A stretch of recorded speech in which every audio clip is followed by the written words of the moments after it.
Hello, and welcome to Metachemistry.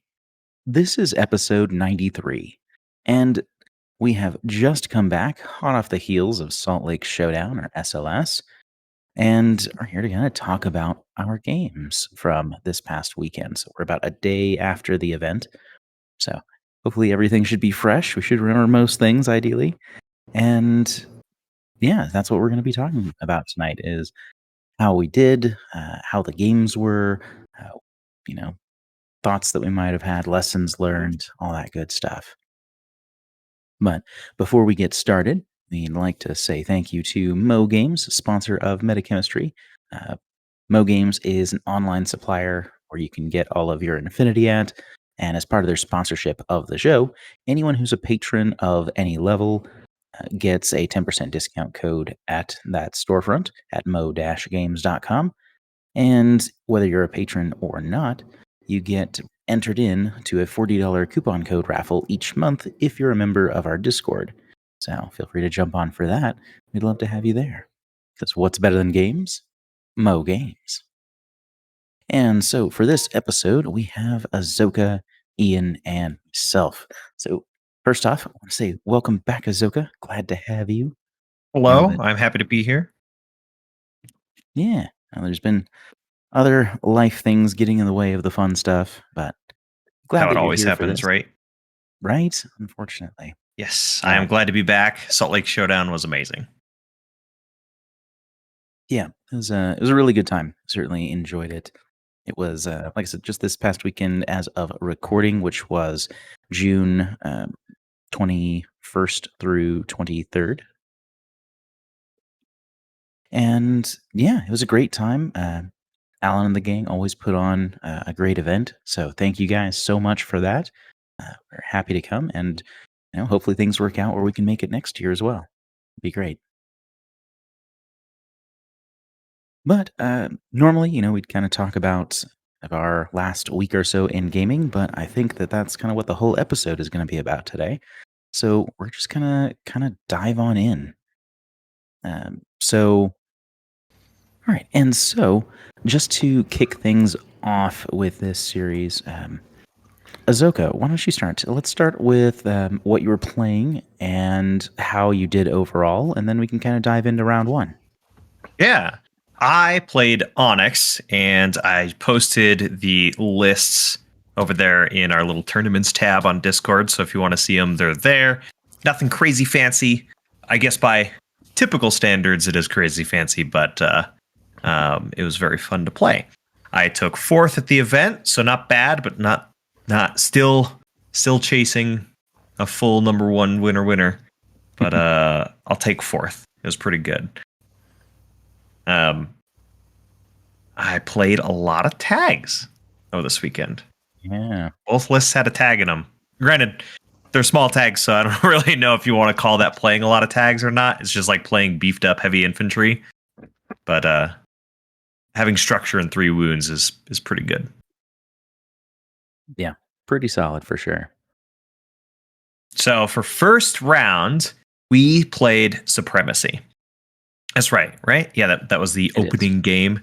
Yep. So I played a gentleman named Jeremy, or Darkness, and he is from South Dakota. It was a very enjoyable game that we had. And really, like, to sum it up, the table was perfect for movement.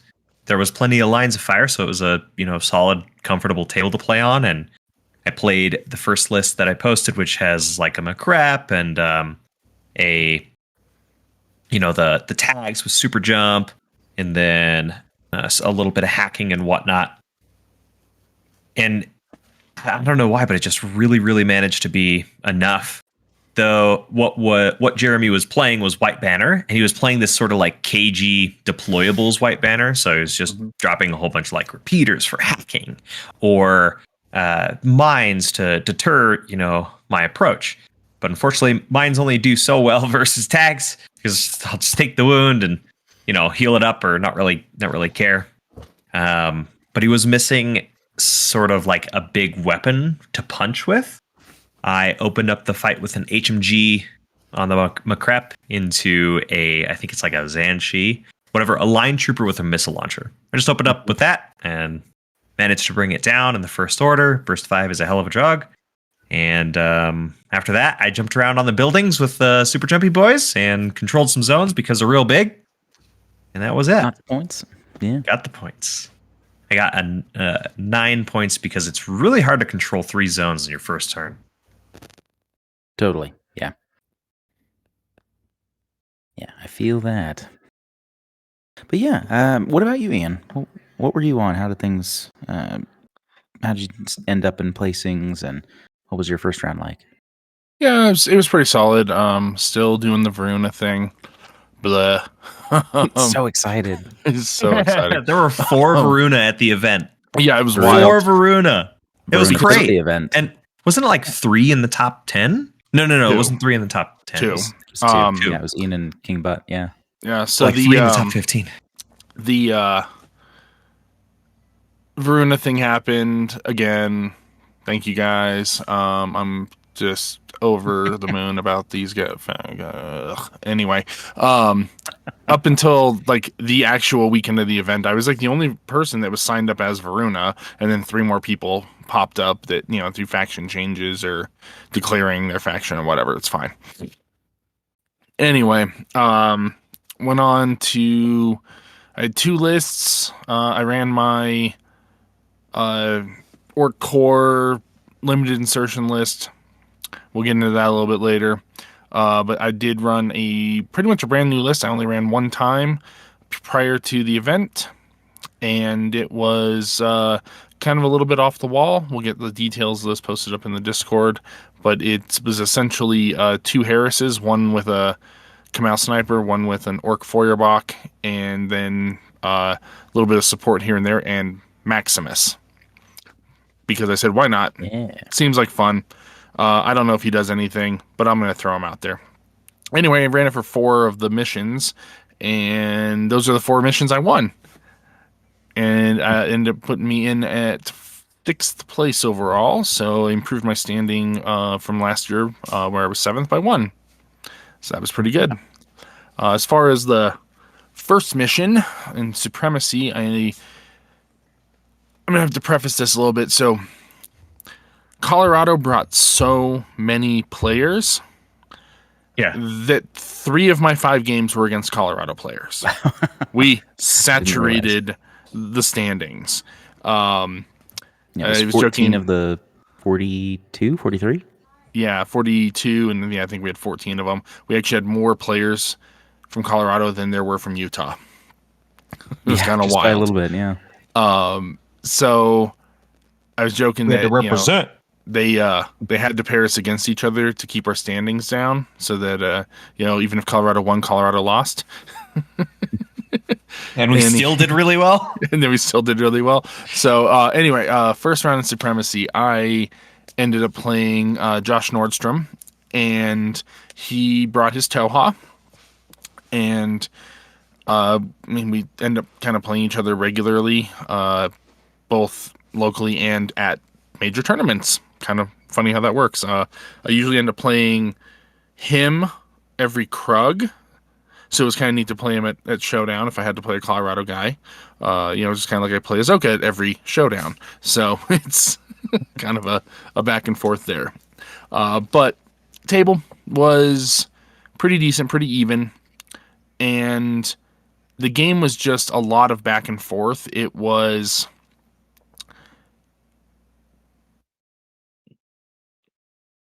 We each controlled 2 zones for the whole game, was essentially what it was. So he got 3 points because of that. And I got 3 points because of that. But I just eked out barely more. Was it scored off of points killed or points surviving? Either way, I had just slightly more. It was by like something like 17 points that I was able to be above, and then that's what got me a point there, and then I was able to get a classified. So it put me at 5-3, and that ended up being the final scoring on that. It was pretty close, as our games normally are. Yeah, so it might have been control of the consoles on that one, I'm thinking. Oh, that's right. I flipped I flipped a console and he didn't get one. Yeah. But yeah. So it was just one of those things where it was very close. So I did hit the 5 points to get the major victory. And we kind of went from there. I'm like, all right, cool. Played some stuff. Maximus didn't really do anything. He died. I was pretty sure that when Maximus went down, that was going to be it. But nope, I was able to hold him off on some of the keeping him in his zones. It was a little bit of back and forth on stuff and where things were going to be kind of close as far as what quadrant they were going to end up in. But it ended up being pretty solid that I was able to shift things just enough to get into one zone or the other to maintain control, so that neither of us got the control more. I'm so glad you're playing Maximus. He's kind of ridiculous. Like I said, he didn't do much in the first game. He didn't do much in the practice game before the tournament either, so I was like, I don't know if I like this thing yet. Yeah, it's got an interesting kit. It's like it's a ton of text, right? But it actually seems like an interesting package overall without being like incredibly powerful. Like, it just seems like a decent option, but I don't know. I'm not super sold either. I can bring him in OSS, but I've only played him once or twice without any like standout moments, Yeah. But yeah, and so for Supremacy in our round one, I was playing OSS for the event. The primary impetus behind that was that I had most of the models I would need painted. Huzzah! I did, for those of you who are looking in the Discord, I did paint up a bunch of Yadu that I ended up using. So that was fun. Got them done the week leading up. And you weren't planning on going to SLS for a little while there. It was kind of last minute, wasn't it? Yeah, it was. So the story behind that was I didn't know I was going until approximately a week and a half before the event. Surprise! Right? Yeah. So that's why last episode I was talking about, wasn't really planning, or I guess it was the one before. But I was saying that I wasn't planning on going because accommodations didn't work out. Then there was an opening, and I was still available for that. And so I took the opening and was able to go, and I had a great time.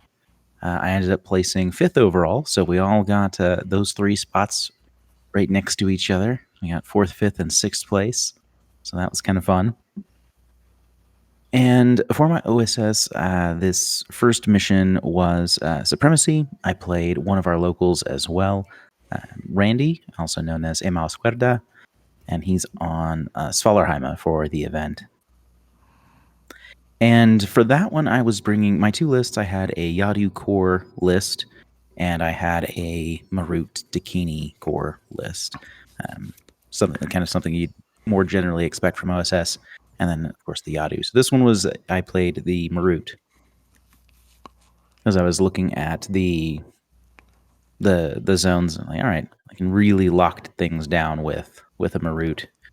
And yeah, I ended up getting counter-deployed with a Vargar K1 marksman rifle on the Marut, but of course I deployed the Marut where she could just guts into total cover.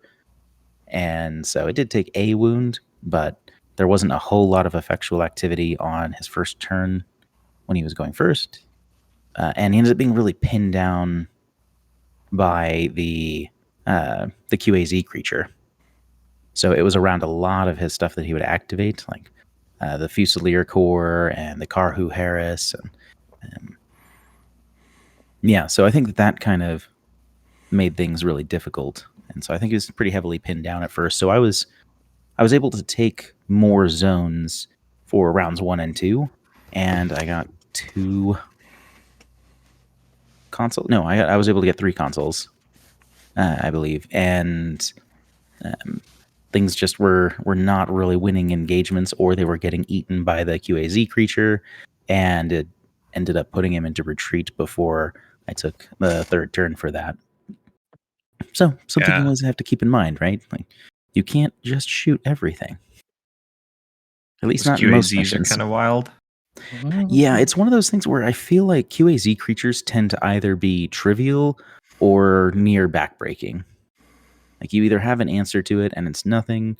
Like you either have a really good CC unit or you have somewhere where you can easily get to it and shoot it. But yeah, it was up against a building, between a building and one of the consoles. But the teams would have to go around the building to actually see it, and they would be in range to going around the building, unless he went all the way across the other side of the table. And then it'd have to go wide because it was on the side closest to that team on that in that building or around that building. You know, as an Onyx player, adore QAZ creatures. Oh, yes. I bet. Give me the Protheon. Yeah. I don't know. Mine was ineffective. Josh put it down somewhere, and I was just like, I just don't want to deal with this thing. So I just put Maximus over there and had him smack with a hammer. And then I forgot about my QAZ creature. Yay. Except it was funny because, like, in reflection, like going back, every interaction where the QAZ creature would have been involved, whatever he had in that area went down to whatever face-to-face I threw at it anyway, so it wouldn't have had any real extra effect. Yeah, no real impact on the game. Yeah. Right? Interesting. But yeah, so that ended up being an 8-1 victory in my favor for that one. Very nice. So it's 9-1, 8-1, and then Ian, what did you have? 5-3. 5-3. Right.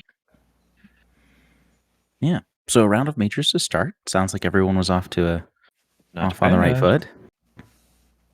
So second round was capture and protect. And what did that look like for you, Azoka? Oh my God, was capture and protect hard. I dread this mission. Yeah. So difficult to score. Not only is the mission just really hard to score, like, I don't necessarily know if I think that it's a bad mission. I haven't digested enough to actually form an educated opinion on the matter, but it's really tough to score, right? Like, getting round 1, 2, and 3 is just tough. So unless you just dominate your opponent, it's generally going to be a low scoring game. Mm-hmm. But I played Yanji with the Discord of Hey, and he is an absolute joy to play. So I very much was looking forward to our game. And it was maybe one of the hardest wins I've ever had. And when I say win, only just. He was really kicking my butt. And he had made a Shikami roll up the board. I had my Makrep looking down a fire lane, but the Karakuri said death to Makrep in a very efficient way. And then the Shikami was just throwing D-charges at the Zeodrons, so I was sweating. And I had 2 turns go through where I was just like trying to take down the Shikami and nothing would work. I was throwing Plasma, I was throwing K1, I was throwing a whole bunch of stuff, but it wasn't working out. But I managed to pull off the win because I had the Umbra Samaritan just roll up the field and touch the flag, I guess, at the last order just to make it work. And I felt bad because, like, later as I was counting up my points during the game, like on Yanji's last turn, he shot Kernau with the Shikami. And I thought he had mimetism. I was wrong, and the Shikami would have crit my boy. Yeah, he would have crit Kernau. But I thought he had mimetism, so I said he missed, and instead I killed the Shikami. So I was counting up my points, and I clicked his profile, and I was like, he doesn't have mimetism. What the heck? So I told Yanji, and we doubled it back. Said I took the crit. Well, Kernau passed both saves, and then I needed to make another save on the Zeodron that had ran up the side of the field to clear the way for the Umbra Samaritan to go and take the objective. So, but I passed all of the saves, and there was a path that the Samaritan took that was just out of line of fire in enough ways where it wouldn't have been affected by the Shikami being alive. So it ended up working out, but it was just one of those Gotcha. things where I was just like, I should know this. I've played him so much. I'm getting him confused with so many of those other weird hackers that have mimetism. So that was just sad for me. Yeah, I mean that's cool that it wasn't too far gone that you could, you could go through it the right way and still see the outcome of the game. Because I know that sometimes mistakes happen, right? That definitely will happen sometimes where you realize something or your opponent realizes something and just like, oh, that could have changed things. Sometimes it's very small and sometimes it's really impactful. Yeah, it But would have been huge, just huge. yeah, but that's cool that you guys were able to do that. That it wasn't Yeah, too far gone yet. but yeah, that was that. It was just so hard. Yeah, it's rough. What did your score end up being for that one? It was 3-1. No, Sounds yeah, it was familiar. 3-1. It's 3-1. It was rough. Sounds like my game. What about you, Ian? Oh, yeah, so I ended up playing a gentleman named Nathan for round 2. He was playing Vanilla 12, and he had the kind of the standard, here's the alpha. He had a zeta, the stuff you see kind of a lot of. Also had like a lynx and a razor, so those are some nice surprises that he threw at me. Yeah. Really, really nice guy. I felt on the kind of the newer side, so I was trying to coach him on some interactions and stuff, and tell him like some options and stuff that he had. Just the kind of things that people might miss if they don't have a lot of experience with the game, kind of thing. And he overall, I feel, did fairly well. I had to work for my points, so it ended up being 5-0, but I couldn't get any points for his console until the third turn. Mm-hmm. And he still had a chance, because I went first, he still had a chance to take me off of it, so that was kind of a thing. He did not end up. I had a Zulu Cobra that snuck up there and grabbed it to get me my 2 points there. And then he, used his last few orders to try to dive onto my console to get his points. And unfortunately, I had a pretty severe amount of arrows at that position, so they didn't really get there. But he tried, and he had stuff that was mimetism -6, had better than odds than a lot of things would have. But what cinched the game was so the 2 points for grabbing the console, 1 point for not having mine captured, and then I got my classified. But this mission has a Intel com bonus. has an intel com bonus. Yeah. Where you can get an extra point off the classified, and I did do that because I had it's for the gear symbol and the whatever they've renamed the 1-2 where it's use an engineer or a doctor or paramedic to basically repair or heal something. It's like same classified now. Yeah. Combat support, I believe. Yeah, so that one has the symbols for both the gear and for the medic. So I was able to, honestly, I don't remember what I brought back up. It's not super important, but I brought something back up, and that got me 2 points. So that was pretty solid. Going back over it and stuff like that, we were kept probing at each other, trying to get in something to get onto the objective. And the fact that it took me until my third turn to be able to get something on there, I think says a lot, considering that I brought in an Echo Bravo paramedic with the wild parrots, and I just absolutely shut down his kind of control. Like, he started his first turn in loss of lieutenant.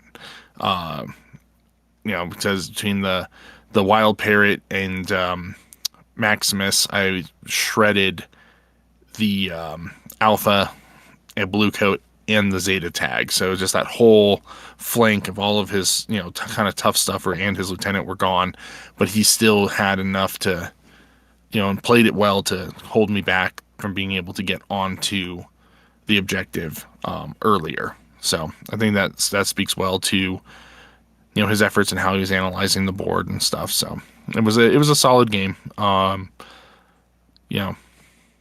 Just kind of how it happens sometimes.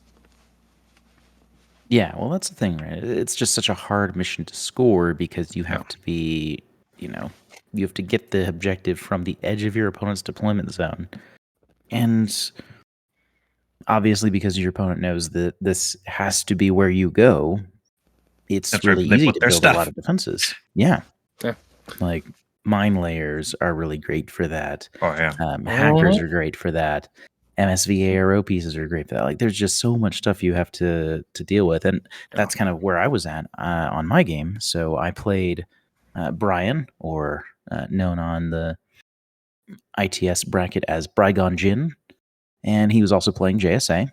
And yeah, it was kind of crazy. I ended up going first on that one. I used the Marut list again because I figured that the Marut would be one. I was expecting some ninja play. So I figured that might be nice. And obviously, like, Ryokan are pretty common as well. So I'm like, it'll be nice to have that. And if nothing else, at least the Marut's fast. So I spent my first turn. He has a core of heavy infantry. So there's a Tunko missile launcher watching. There's a Daiokai Red Fury.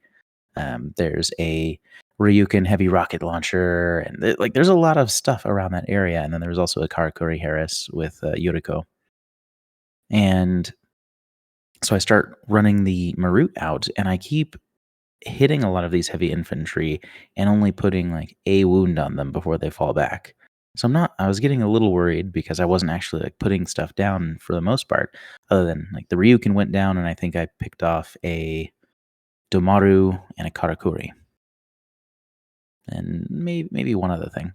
But then I decided to set up in suppressive fire, and I had my Udbot probably two orders away or so in case of repairs on my turn. And so Brian opens up his next turn. Like, all right, I'm going to break the fire team and do a coordinated order with the Daiokai Panzerfaust and a Yuriko Panzerfaust and a Tunko Blitzen. And the Spitfire Damara will be the leader, and we'll shoot a Spitfire. And then I panic. Yeah, oh no! Scary. So I'm like, all right, I'm gonna face-to-face the Blitzen with suppressive fire, as if I fail any of those saves, I'm down.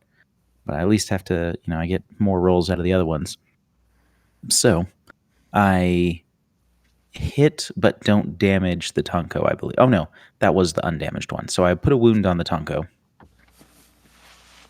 The Panzerfausts both miss, and the Spitfire misses or planks off. No. And then I don't know what I was thinking. I was like, well, that went well. I'll pass guts. And it was obviously a terrible, terrible decision. Oh no, it was awful. Because I don't know why I didn't think that would happen again, but that was exactly what happened on the second order. Was another coordinated order with all of those things, and I can test the Blitzen again. The Spitfire hits and bounces off. The Daiokai misses with the Panzerfaust. So and I put down the Tunko Blitzen, and Yuriko hits once with her other Panzerfaust. And then I proceed to fail all 3 saves. And wait, no. But yeah, it was kind of funny. That one, why did I stay out there? No questions. It's a bad choice. But yeah, so then I put my second turn on the back foot, and so most of that turn was I think I finished off the Daiokai because it had moved up to kind of to deal with the post-human hacker, but it was kind of left in the wind. So I spent the couple Netrods veteran orders and a couple command tokens moving the Dakini core, killed the Daiokai, posted them up on top of a building on the main approach to my beacon, and basically called that the turn. Nice. And then on his turn, he wasn't really able to advance very meaningfully, and so set up a castle on top of his beacon. And I had the repair something objective, but nothing was damaged on the table. Because he had spent the orders to finish off the Marut. That was the other thing that had happened, where the Spitfire just spent like 3 orders shooting at the Marut to get rid of her. Yeah, something like that. And so my last turn, I bring the Garuda on. I move it into Group 1 and bring the Garuda on. And I'm like, all right, well, there's a doctor in that corner there. That'll be just the first thing that he sees, the line trooper doctor. Like, all right, the U-bot's still not that far. If I just get the Garuda broken, I can go fix it for 2 points. Because I'm thinking that objective is kind of insurmountable at this point. Like, there's too much stuff around it for me to actually go after. Because there's the doctor that I have to face first. Then there's the Tonko got back up from the doctor. There's the Kempai. And there's a Domaru. And there's Yuriko. That are all around the beacon. And I had 6 or 7, I want to say I had 7 orders-ish. So I walk on. I move and shoot the doctor. Win the face-to-face. It goes down. I move to see the Tonko. Win the face-to-face. It goes down. I move to see the Kempai. Win the face-to-face. It goes down. I move to see Yuriko at bad range. Win the face-to-face. She goes down. I move to see the Domaru. The undamaged Domaru. Win the face-to-face. It goes down. No way. And so that was everything. And so the Garuda just strides through the broken bodies of its foes up to the objective. I'm like, I can't get my classified, and I can pick up the beacon and have 1 order, but I can't get back to my DZ, of course. So like, is there anything else I can do? Like, the only order I could get was if I bought one with O12's Prestige. So it was like, I guess that's it. I think we're done. I can't get it classified. There's no HVT in that mission to secure. So yeah, that's it. That's okay. And so that was a 3-0 game. Just like, I mean, I guess that's also 2 points. So there's that. It was wild. Thinking about, like, after talking about your games, I want to give Hey justice. It was a 3-2 game, not a 3-1. Mm-hmm. Yeah, it was kind of nutty. Great game, but yeah, unexpected stuff happening all around for sure. And I got punished for being stupid, but we got there in the end a little bit. But then we finished out the day with Biotechvore. I love Biotechvore. I feel like I wouldn't dislike Biotechvore if it was still 12-inch deployment zones. Because a lot of tables are not designed to accommodate 8-inch deployment zones. Like they might even be decent tables normally, but I think that there's just, when you're setting up tables, there's kind of this general assumption where you don't you play so much at the 12-inch line approximately that I think a lot of people kind of intuit about where that's at. Yep. And can eyeball that. And so you just kind of build with that generally in mind. But that can make some really, really dicey deployments in Biotechvore, which can just shut you out of a game. Totally. But yeah, so speaking of which, how did your game of Biotechvore go? Horribly. My opponent's an asshole. Phenomenal. My opponent's a lovely person. Did you guys play each other for Biotechvore? We did. Yes. I knew you played. I wasn't sure which round it was. We didn't play in the round 4 like last couple of years, but this time. No, because last year it was round 5. Year before was round 4. Was it round 5 last year? Yeah, it was. Oh. We got round 5. But year before was round 4. Now this year's Yeah. round 3, and I'm actually happier that we got it over earlier because it's less feels bad than like round 4 or 5 when one of us gets knocked down. Yeah, I mean, going up to the table and knowing that we're losing the opportunity of getting a 5-0 is just like, man. Yeah. But like, yeah, it was the mission was fine. Yeah, Biotech 4 was fine. You it ended up 9-1 me. Is that right? What was it? It was No, because you got 2 classifieds. 10-3. Yeah, So 10-3. it was 10-3. With you taking it, because I was able to get Other classifieds.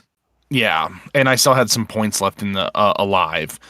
So Yeah. I got 2 classifieds and enough points to keep 1 point for surviving, and you just shredded me. Yeah, the line of fire is very important, gentlemen. Yeah. So I honestly though I don't even feel like it would have changed that much. It just would have been a face to face on the first one. Yeah, So it'll first take off, me a little longer to chew. the table was not the best, but it is what it is. Honestly, It's really easy to approach. Yeah, and I think a lot of the tables at the event were not the greatest. I'll go into that in some of the later games as well, but this is a table we've both played on before, so we kind of know it. But long story short, I did not pay as much attention to my line of fire facings as I should have, and it cost me. Yeah, the reason it cost you was you had your big lieutenant's tag, the Squallow, show up, but I just super jumping tags is kind of wild, so they just managed to get behind it, and with K1 in the back. Yeah, K1 in the back is real rough. Damage 14. Yeah. So he just went down in one order. Oh wow! Did you get him out of cover or just a rough set of rolls? Yeah. No, I got cover. I think I got cover. It was out. It was out of cover. It didn't matter because I rolled super low regardless. Fair. But yeah, it was rough. My fire team of orcs. That's the only mission that I ran the orc list because it's easier to move things out of the zone with that list than with the other one I was running. Because the tag is fast, has tack aware, and then having a core team of orcs, I just was able to get all of that completely out really fast. I was able to. I made the roll on the bulleteer, so he already basically started. Or no, that was the bulleteer. Or no, yeah, Pathfinder. Peacemaker. You're right. We're both wrong. Pathfinder's the sensor bot. Yeah, we're still tired from the confused deployment roll. You mean? Yeah. So the confused deployment roll for Biotech 4 on the Peacemaker. I actually made it. It was kind of wild because I need like a 7. I rolled a 2. But anyway, so that already started essentially out of the zone. It was like one order to get it out. So I only lost a War Core, a Flash Pulse bot, and a Sensor bot to the zone. Everything else made it out, which was solid. You took out the tag, you took out the Peacemaker, but the orcs did fairly well. They had hunkered up in the corner and by where your HVT was, and that let Patsy just kind of go ham on getting objectives for classifieds and stuff. Yeah. And your hacker did hacker things. Yeah, my Whip 12 orc hacker was like holding off the nightmare horde of killer hackers. Yeah, of all the other hackers, because you had Bit and you had Kernow. And yeah, it was like she lasted way longer than she should have. It was just like no. And then she finally went down. I think I had like Patsy the Feuerbach. No, this is the Feuerbach. Maybe it was Patsy the HMG and the guy with the tin bot. I think were the 3 that survived. Yeah, but like orcs are not super expensive. They're expensive enough. It kept me above the threshold to be able to keep a point. Yeah. But it was what it was. Go a long way. Yeah. Even if it's only a -310 bot. Yeah. Yeah, so for me, I ended up playing Steven or King Butt. And he was on Varuna as well. And it was pretty rough, mostly because the table is using the heavy cardstock CB terrain and some of the expansions. Some of the expansions include these approximately 8-inch tall towers. They were in the deployment zones, and there's a Fusilier core with a missile launcher and a Kamau sniper, and 3 helots and a cutter. And then I think there was a machinist and a couple other pieces. But and so Stephen won the role and chose deployment. And so looking at my side of the table, there were not very many safe places to deploy in general. But I could deploy out of the sight of the tower. But if I did, the buildings across would just see that space anyway. So you could just counter deploy by dropping onto those Right. buildings instead of using the tower. So I'd be in the open there. So I decided to be able to take some total cover, but have to deal with the tower. And this was where I brought the Yadu list. So for those wondering, I know it's come up in a couple places that there was a Yadu core list that I had brought. And this was why I brought it, was for this mission, was that it has very little structure, unlike most of my OSS lists, which means they're taking less damage overall, or less likely to fail. And also they can't go down in a single round from the Biotech 4 zone because they're no wound incapacitation. And they're pretty fast. They're 6-2 move, which means, I could move, shoot at something, and be out of the zone, theoretically. But yeah, the towers were deep in the DZs because I knew I needed to get rid of the Kamau. And so the Fusilier was on top. Yeah, exactly. So I made the confused deployment roll with my post-human Mark II sniper, and she was able to drop the missile launcher. Not bad. That was great. I had a Dawan run up to try and I was thinking like maybe there's some world where the Dawan can move into template range of that Kamau on the other side of the table. So I move up. There's a Helot appears. The Shock Marksman. The other two were rockets. Shock Marksman appears. It panic fires a Flammen Spear and crits the Helot, and it goes away. I'm like, nice. Success. Maybe. So then I move up further, and then I'm like, yeah, there's no way to go around these structures without being seen by 2 more Helots, and unbeknownst to me where it was, the cutter as well. So I'm like, all right, I'm just going to hunker down by this building that's at. I'm like, yeah, I don't have any other options. My only other option is the HMG Yadu in the core team. And it's probably about... it's probably about an inch away, maybe it's less than 2 inches away from the 8-inch line, so that it was in total cover. But anywhere it moves, other than like shimmying an inch or 2 behind the box it was behind, it's going to be seen. So I'm like, all right, I'm out of options. I have to slingshot this forward. So I have the team pop up, run forward 6 inches. It goes almost 6 inches straight across a bridge towards that tower. I'm like, I guess I'm just going to have to crit. And then we check range, and it's outside of 32 still, even after that. Yeah. I'm like, I'm definitely going to need to crit now. Yeah. Because it's 7 to 17s. And I don't. And this is when the cutter appeared, and then one of the Helots was shooting at the HMG and stuff like that. Like, I knew it was just throwing the HMG to try and get rid of the Kamau just to see. But the Kamau kills her, and the rest of the shots, it wasn't going to matter. It's already dead. But yeah, from then on, I'm like, okay, I know that like this is going to be real rough. I don't have anything to really get back there. So my whole team sits in the zone, and they all take a wound from the Biotech 4 rolls except for Shakti.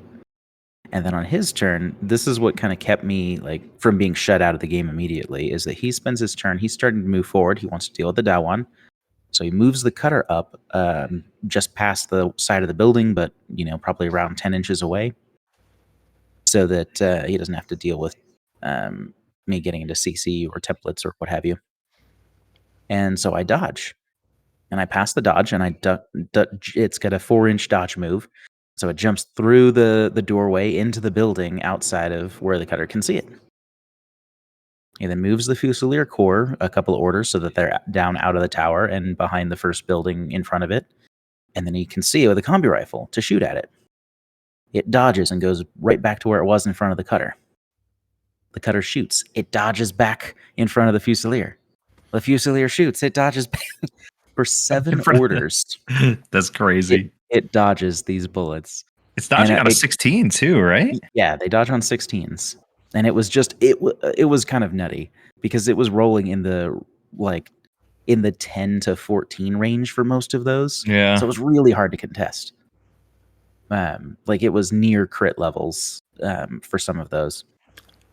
And he's like, I can't let that Dawan sit there. Like, that's going to be a problem. And I managed to dodge the last dodge. I get it into CC with the cutter. And so he spends, I believe, his last order or second to last order, keeping the Fusilier fire team outside of 8 inches of the Dawan so I don't get that dodge, and then just laying into it in CC. It's like, they're not going to hurt the cutter, really, and certainly not enough. And then they shoot. He hits 3 out of 4 times, kills the Dawan. Dang. But the entire team is still in the zone. And it kills all of them except the Kamau, I think. And then several other support pieces like flashbots and things like that. But yeah, so that kept me able to play. Otherwise, they would have just stepped on the rest of my forces. I emer at the cutter, but can't kill it, so he has plenty of points surviving. I end up getting 2 of my classifieds. He ends up getting 2 of his classifieds, and then is in range to secure HVT for his third. And so that shuts out the game at a 2-9 victory for Steven. That's hard.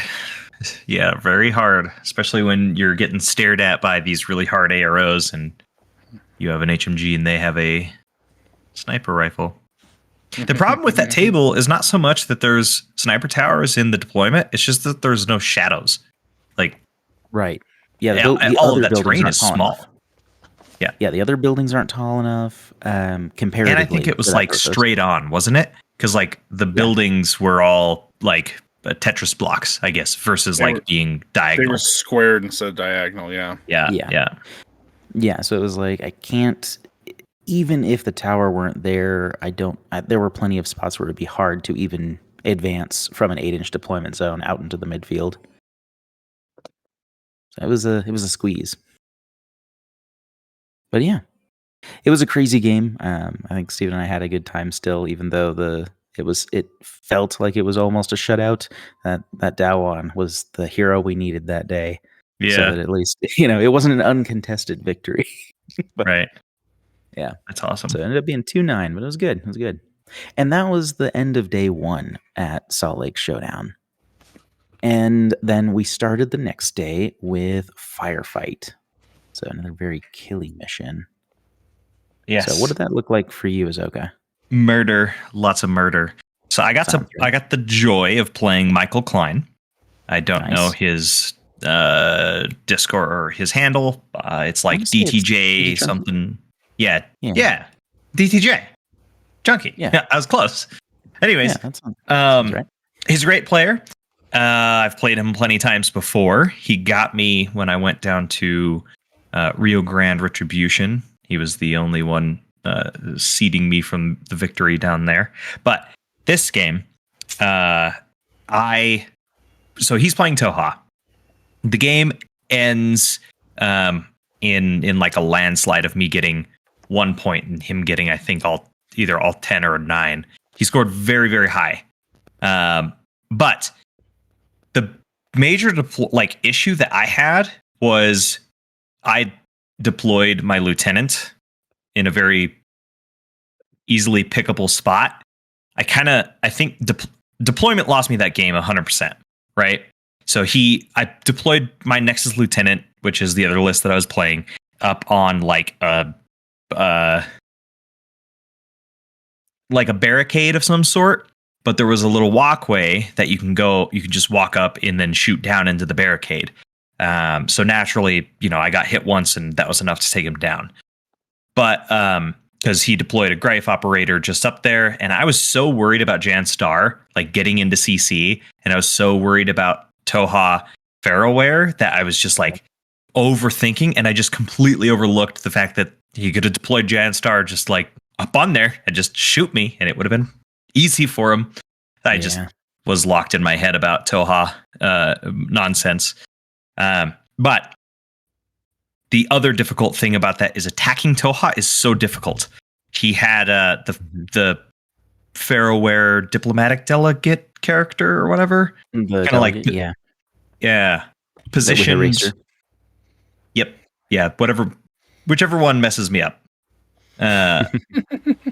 Put up in like a spot to protect an approach with my Greif operator. So I have a sabotage, but I can't plant the decharges because he'll ARO and kill me. So I have to go and kill the delegate. Well, I kill the delegate, but then he comes and kills my Greif operator. And I'm looking at it, and I could drop Kodali in a spot to shoot his lieutenant, but anywhere I land, I'm gonna get Farrowwared. So I have to kill the delegate first.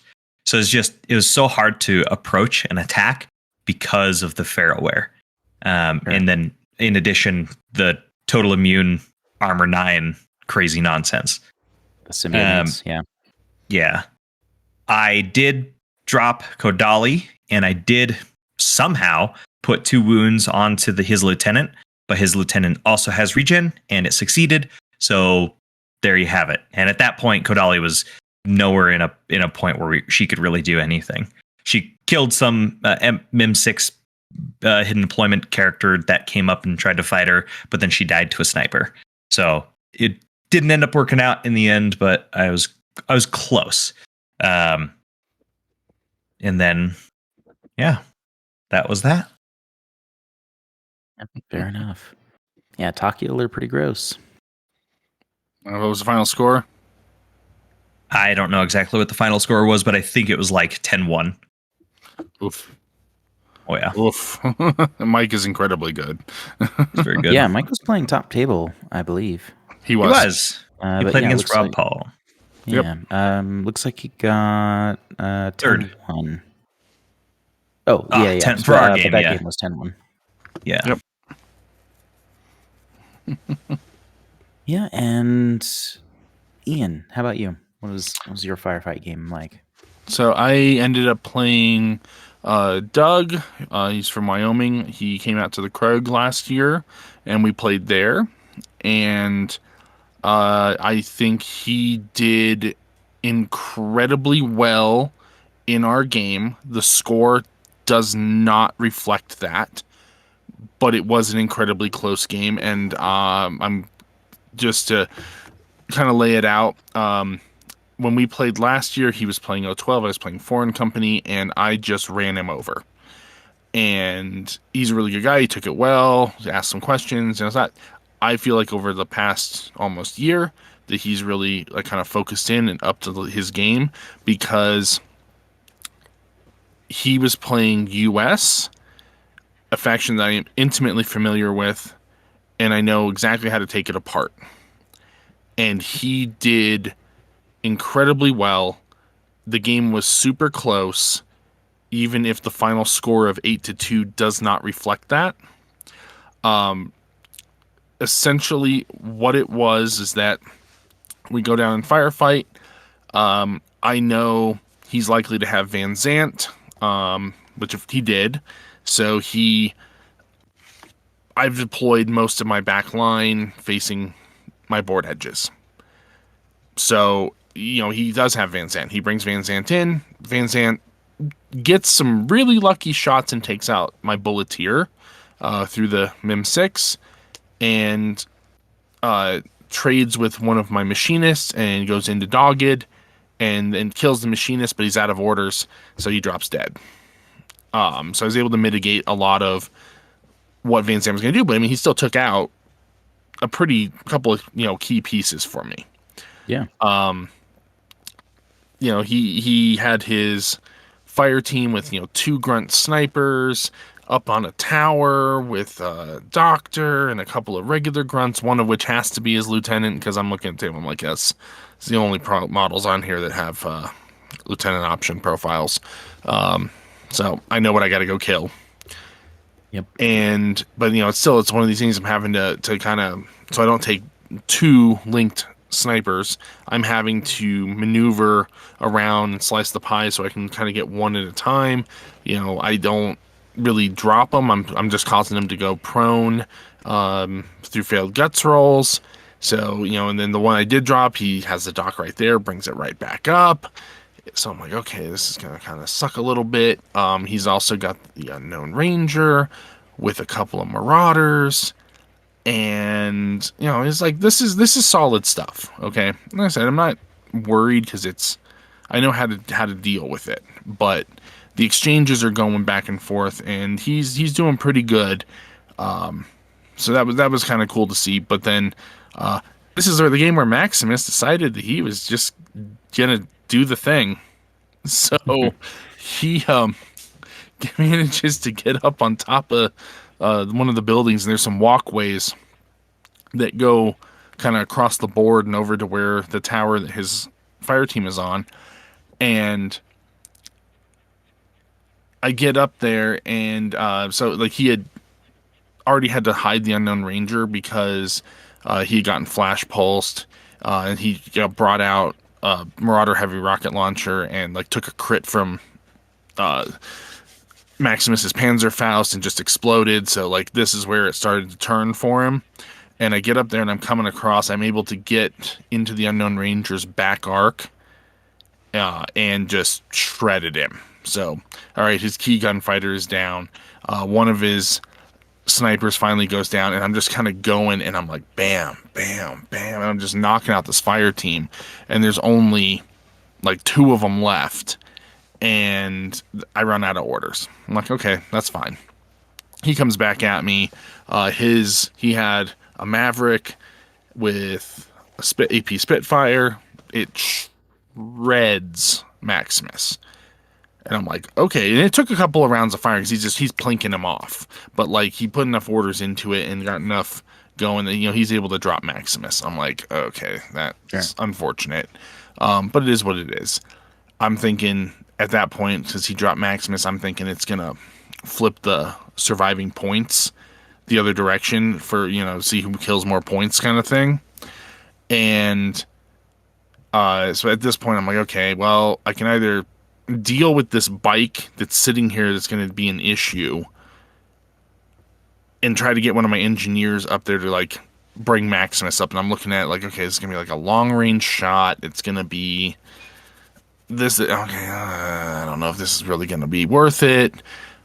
And I'm like, yeah, I'm gonna do something different. So Echo Bravo comes in, goes over, climbs things up, and just starts light shotgunning everything in sight. Takes out his lieutenant and flips it over. Now he's in loss. Everything kind of lines up. We do the final scoring, and because that mission has it's 3 classifieds, and yeah, so I think I was able to get 2 classifieds. So when we told it up, and he's like, okay, I got a machinist, and you got my doctor. I'm like, yeah, but I got more. He goes, what? Well, Unknown Ranger is a specialist operative. And he's like, oh, so I was able to pull the more specialist because of that. I got his lieutenant. Yeah. He didn't get mine. Mine was very safe and snug in a very not get toable place. We hit the army points one, and this is, I think he has me. He doesn't. It's something like it is 142 to 123. Yeah, it's like a 19 point difference. And so when Maximus dropped, I'm like, oh, he's got me. It just happened to just slightly end up in my favor. So I got the points there. He did get more weapons from the Panoplies than I did. Maximus pulled out a multi-sniper rifle that he didn't get to That's fun. use. Like once the Panzerfausts were gone, I was thinking about it, but the next firefights ended up in ranges that were the multi-marksman rifle was better at. Sure. But so yeah, he got that, and he got 1 classified, so for his 2 points, and then I got 2 classifieds, didn't get the more, so that's why I ended at 8. But the scoring does not reflect it, but the actual game on the tabletop was significantly closer than what that suggests, and I feel like he did a really awesome job and like really kind of upped his game over the last year. So that was really cool to see.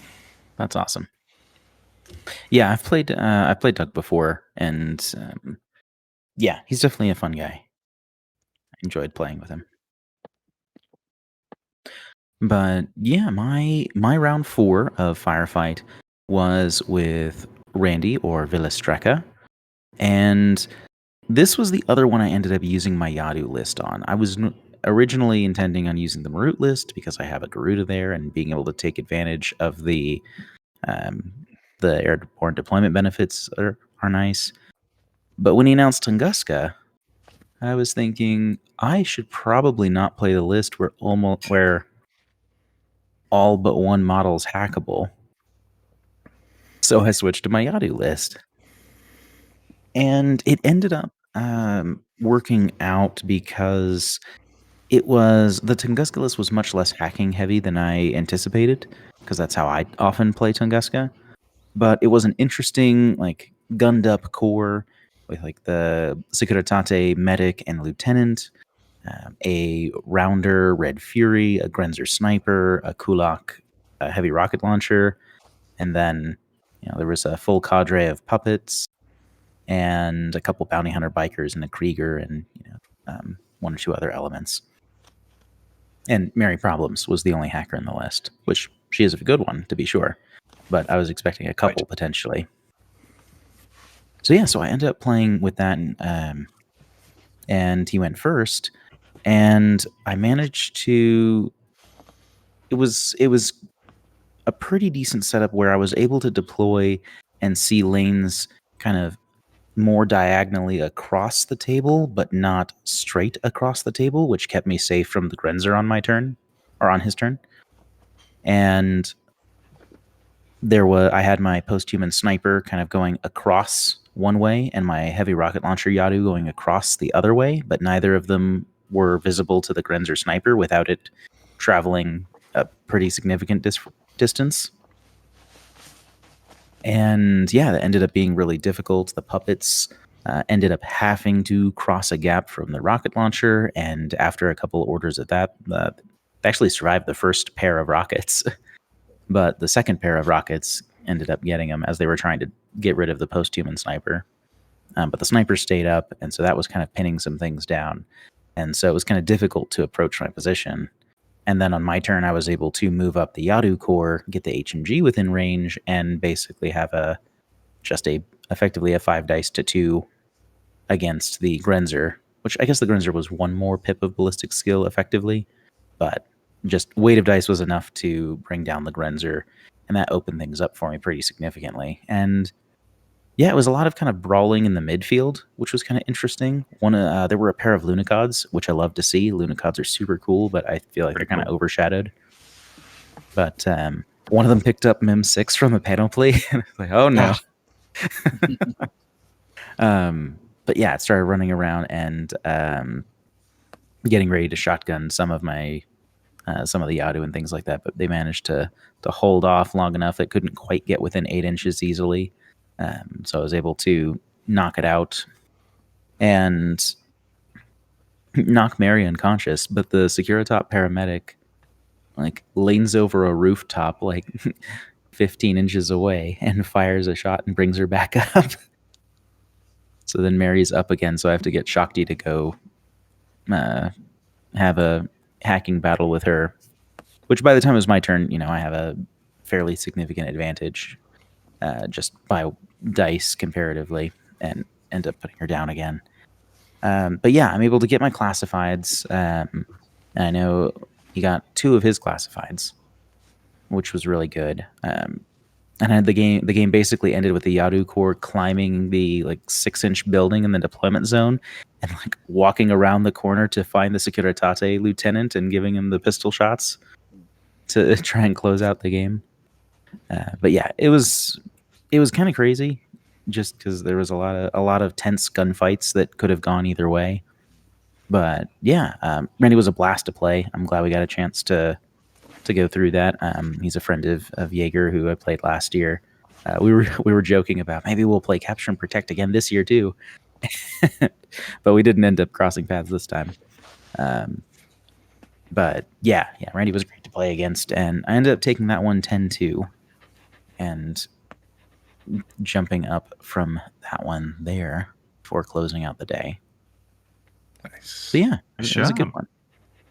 Yeah, so going into round 5, 5 Colorado players were in the top 10. Wow, I didn't realize. Yeah, I counted it, and it was like, wow, we're doing really good. Which means about half of those drop out. Almost. Yes. Yeah. No, only one dropped out. Only we still one. ended up, No. we no, still we ended did not up. have. We had 4 in the top 10. Yes, we did. The 3 of us plus Nick at number 10. Oh yeah. Oh yeah. That's cool. Yeah. And our boy Trevor came in at 14. Yep. Yeah. And oh my goodness, my brain is Andy? just no, not Andy. Andy as well, but Yeah. well, Andy was 18, but no, Randy was 13th. Randy, Yep. thank you. Yeah, he was 13th. Yep. Yeah. Yeah, we had quite a number of players scoring. Yeah, we very had a high lot at of the people. tournament. Yeah. Naturally, but we also just kind of did pretty well. Yep. Yeah, it was really good. So for my 5th game, Resilience Ops. yes, Res Ops, and I have something to say about this. So Yeah. Real quick though, for the event, the pre-selected the battlefield conditions. So what I was gonna talk about. Okay, go ahead. Nail it. You got it. Okay, so they pre-selected the battlefield conditions. So to save time, which we've talked about prior, that we didn't really like that they were pre-selected far enough in advance you could build lists to take advantage of them, and probably should have been done day of, and then have all the tables have the same ones. But they went with Storm, so everything with a visor got +1 ballistic skill, and then they went with Urban terrain, so everything on the table got +1 to its first move, +2 if they had terrain total. Which is wild.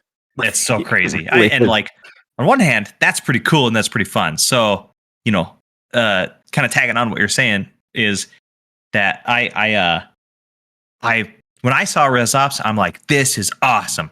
This can help us build a really cool and fun tournament that's just Res Ops, because when I looked at it, even though it's not the charm of Res Ops, I was thinking of, you could just reveal all of the objectives for each round, right? Everybody has the same objectives. That's going to be your round. That's going to be how you're scoring points, but you draw random battlefield conditions or whatnot. That's what I was hoping for. And we saw the opposite of that, where we drew the random battle conditions, and I was not happy. Now, maybe I was not happy because I wanted to play JSA, but I chose not to because I don't want to go into a field full of MSV that, in hindsight, you should just, be prepared to play at MSV anyways, but I wasn't going to sort of handicap myself that way. Mm-hmm. But, so I built a list to do just that, to take advantage of the MSV. I had 5 in the list, and so I was getting all the stuff. I had a few objectives, which was plant the beepers in the deployment zones, destroy the beacons, and rescue some HVTs. And it can really be summed up to, I dropped Kodali, and she just murdered everything. Granted, she murdered everything as in like a core link team of Kamau Sniper and whatnot, but she murdered. She got a bunch of wounds. She planted all the stuff. She was uncontested because nobody could get to her, and I won. And I played Andy, who is from Pueblo, so I played another Colorado guy, and he was playing Varuna as well. So take that, Varuna, get pumped. And I ended that score in with a 9-2. I couldn't get the last beacon. Yep. Yeah, it's really interesting on how that scoring can work sometimes. Like, theoretically, any unit can do any of those objectives-ish, with some exceptions. But, yeah, getting there can be tricky. Yeah. How about you, Ian? What did your Res Ops game look like? So I ended up playing Nick, who is also another Colorado guy. So I got 3 matchups against Colorado people at the tournament, which was actually funny because 2 of those matchups were on. Well, I also had 3 different games on Colorado tables. Nice. So that was another fun one. But yeah, so if my last game the scoring didn't represent how close it was, this game it definitely represented how close it was. It was an absolute bloodbath on both sides. First off, our table was horrible. It was absolutely just horrible. It was like this, like 2 landing pads with spaceships on them that dominated most of the board, although one of those, like the big one was more central, and then the smaller one, but there's like ramps and stuff between everything, is closer to one deployment zone. There's a couple of little buildings over there, but not much on the other side. Important thing here was I won the initiative, and I went against type, and I chose deployment because I was looking at the table and I'm like, there is nowhere to put anything. Like, everything has to go in the corners on one side versus I can actually have some defensibility on the other side. So I chose deployment, and Nick chose to go first. So that's where it started. I had to weather his assault. My objectives, I had to control my own 40 millimeter consoles. I had to control the bands in the center, or dominate the bands in the center, and then I had to destroy or put damage onto the beacon in his half. Well, we go into it. He's running Bakunin. He's got 2 Stigmatas. He's got Uberfall Commando. He's got is it a moderator core with a Riot Girl missile launcher with the MSV. Although I want to say that was his only MSV, and my only MSV was a Kamau sniper, so we didn't like lean into it heavy. But it did what it did. This was the other game where Maximus just decided to be an absolute monster. Over the course of the game before he went down, he took at least a dozen heavy rocket launcher hits that he just kind of shrugged off like it was nothing. He might have taken a wound, but then he passes and he's fine. It was bizarre. So like he took like 7 orders of heavy rocket launcher shots in the first turn, and that just really stunted Nick's ability to advance. I would do it. Yeah. So we get into, going, and I'm like, all right, I gotta, this one Stigmata's over on a flank. I gotta deal with this thing. I can isolate it. Echo Bravo comes in, kind of winds its way through some like cars and stuff, ball prone, and throws out the wild parrot. And then Maximus activates, and he's like, all right, I'm going to dodge with this, and the Uberfall is going to throw smoke, and I'm like, cool. I put all my shots into the Chimera, who lives, but he fails the dodge on the Stigmata. It gets bricked. So this is like, all right, cool. This is awesome. I just move Orca Feuerbach over and pop. Okay, it's down. I'm like, where's your Orphan Engineer? Oh, it's right over there. Cool. I'm shooting it while it's unconscious. I am not playing that game. Because not having the order to take out a tag and having it come back up has cost me the game before. Sure, totally. Azoka did it to me 2 years ago. That when you brought up that overdrawn, that cost me that whole game. Like, not having that one last order to be able to put it down.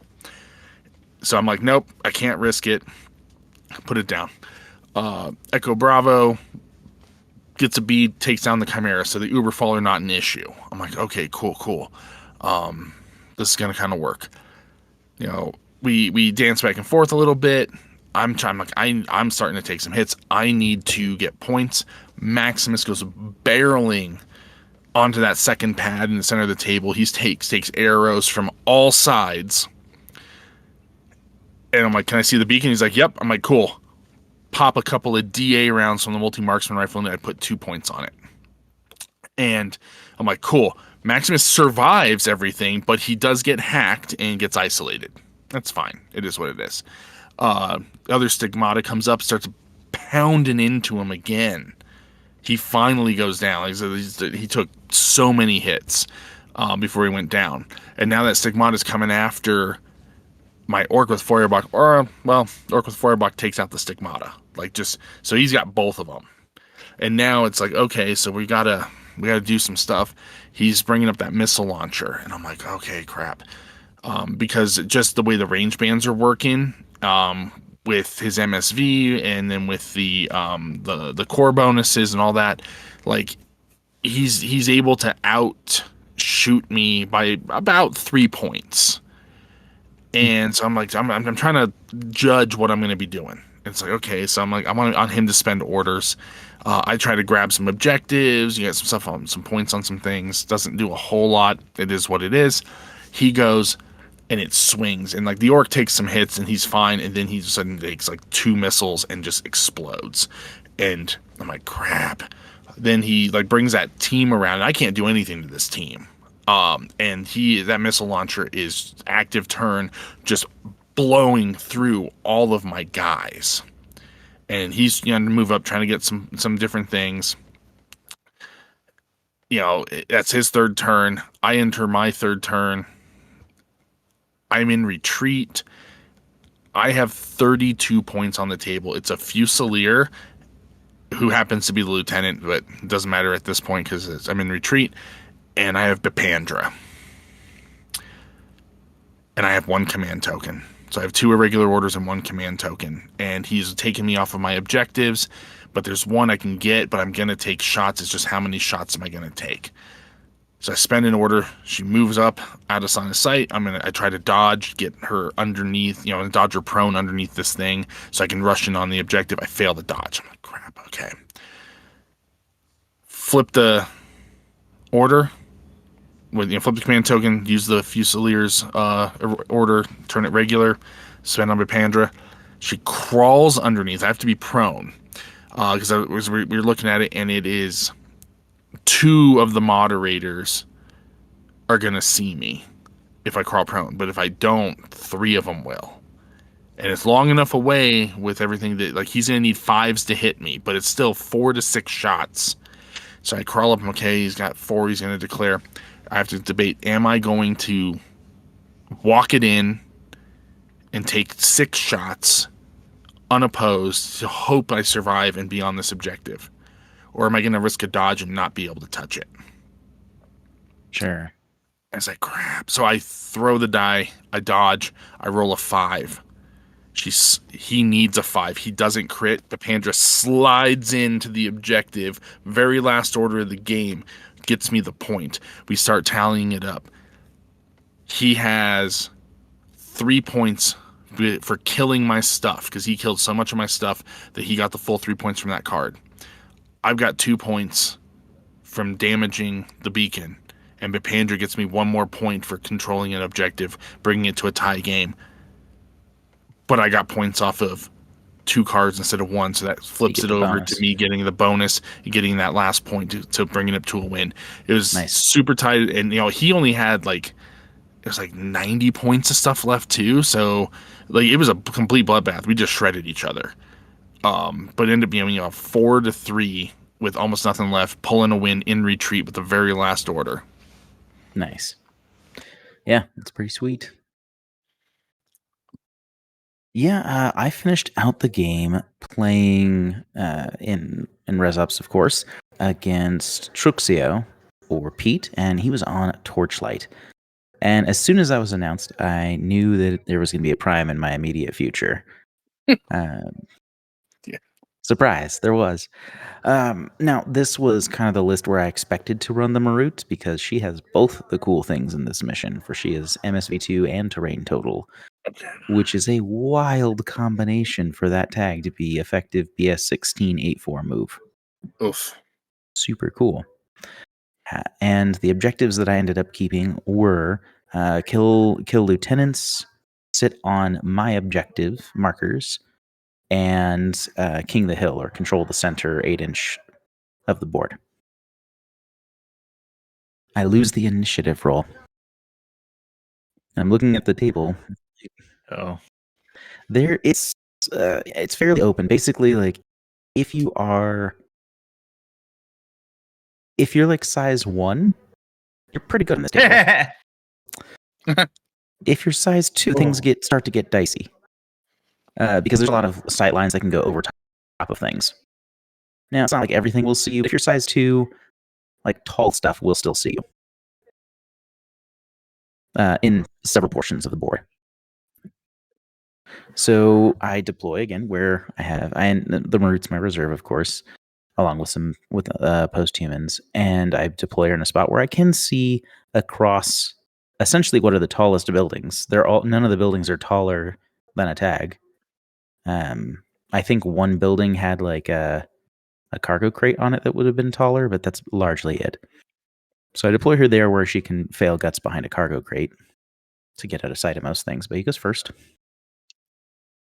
And the Prime Core starts surging forward, and it gets into a shootout with the Marut.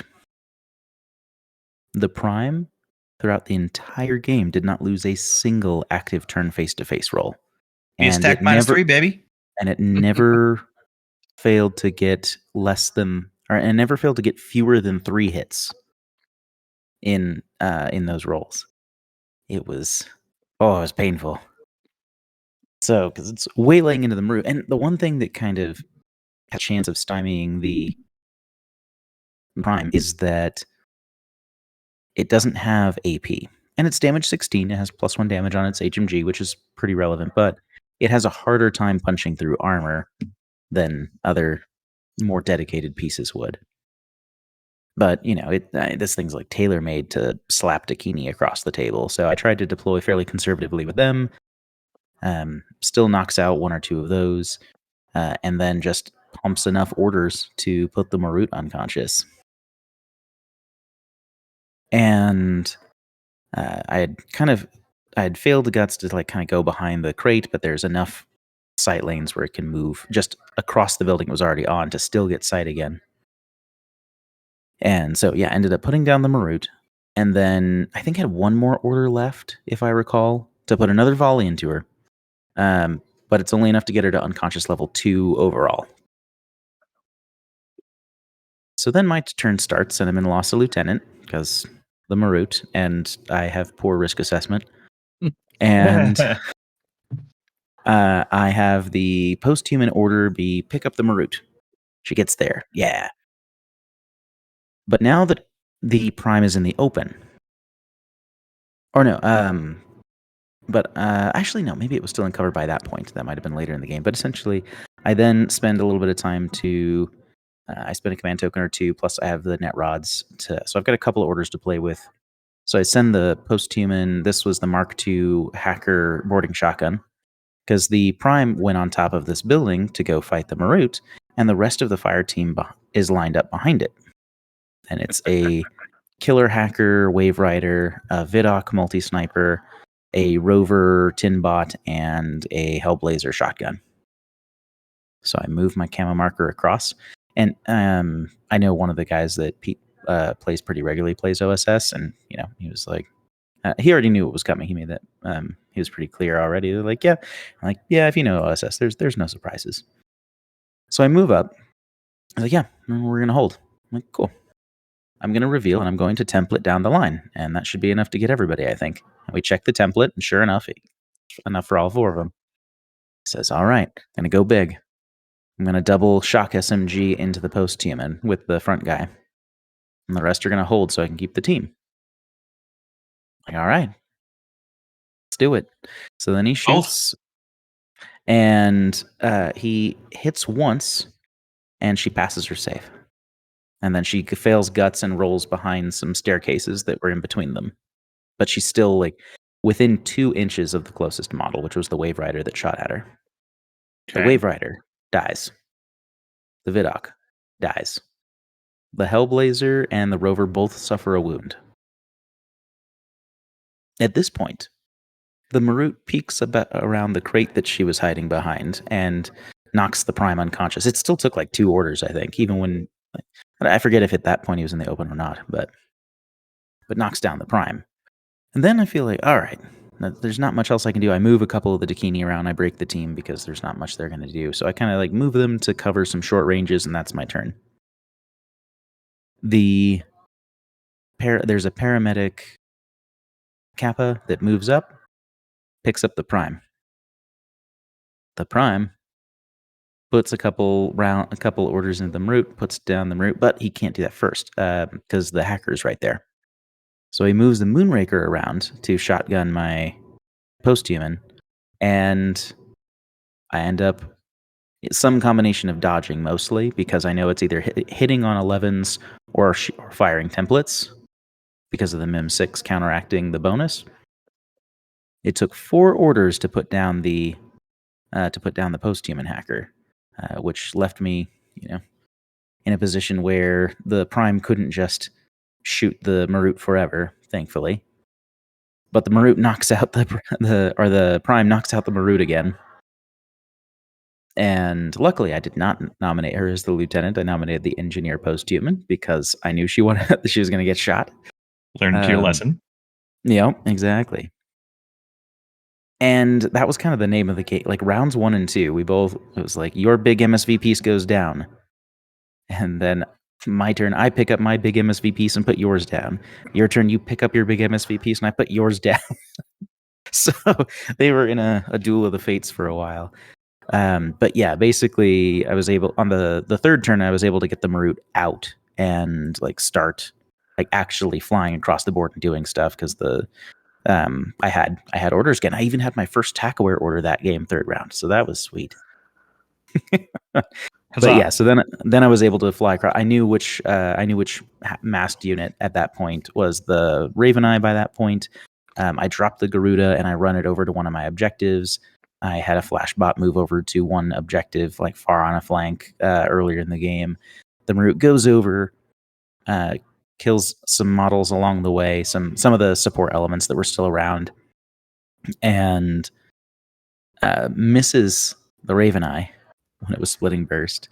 It dodges close enough to Emrat. I'm like, well, I'm going to move straight 8 inches back towards my side of the board. Like, okay, I'll Emrat you. All right, so then I go ahead and shoot all my shock rounds because I figure that's more saves than the flamethrower. I only hit once anyway, but that was enough. And then the Marut fails her saves, but she ended up far enough back to be blocking one of the center bands to keep him from getting those objective points because he's not holding across the center anymore. The Garuda's on an objective that's within 8 inches. So yeah, so I move back, and it ends up mattering that I'm able to deny some points. And yeah, so the game ends 8-4 in my favor. I'm not able to score everything off the cards, but I did get some points off of each. And yeah, it was a wild game. It was definitely pretty tense too. Like, oh, is my big hit piece going to survive each turn, sort of thing. Yeah. But I brought up the Marut 4 times that game. So many. It was a lot. I'm like, please, Is that a baby, new hold record? together. That's pretty high. That's really high. I think it's a tie from our game. Oh, I think our game was also 4, wasn't it, Ian? It was at least 3 when we played. Yeah, okay. So last year. maybe it was 3 or 4, but yeah, it was a lot. Yeah. Oh, yeah. Yep. Yeah, but it was crazy. It was a nail biter of a game. It was always like something could go catastrophically wrong at any moment sort of game. But and they did. And they did, sort of. Yeah, but it was a good time for sure. So, But yeah. So, yeah, it was a great time. We're all glad to be at SLS. It was a lot of fun. I hope to make it again next year. But before we wrap up, Yeah, absolutely.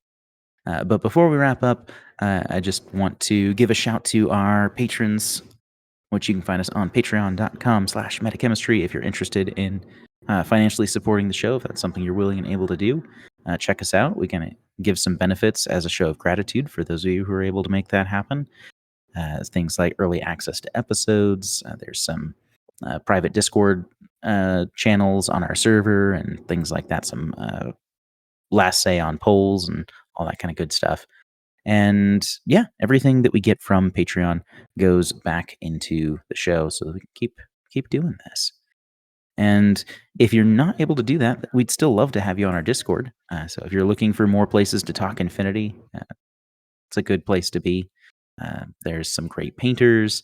There's, if you want to talk to us or get more information about episodes or, um, anything that you want to go over in the realm of Infinity and some things not, there's places for that there on the Metachemistry Discord, which you can find in the show notes. And like I said at the top, you're entered in for a raffle from Mo Games, so why not, right? With that, I do want to give a quick shout out to the next big event that we'll be attending is the Krug. So that is our home event here in Colorado. It's going to be the weekend of August the 22nd through 25th. There's still time to register for that, so check it out. It's going to be a great time. It's also the kickoff of the Infinity Global Week. We're going to have Bostria flying into town. So Carlos Bostria will be part of that, which is super exciting. And there's going to be cool prize support. It's going to be basically from then until the following week where it ends at Nova. All of those tournaments are playing the same set of missions. So it's kind of like they're going to compare everyone's missions to or results for those missions next to each other to kind of have this sort of worldwide tournament that I think is a really fun idea. But yeah, if you can make it out to the Krug, we'll be there and we'd love to see you.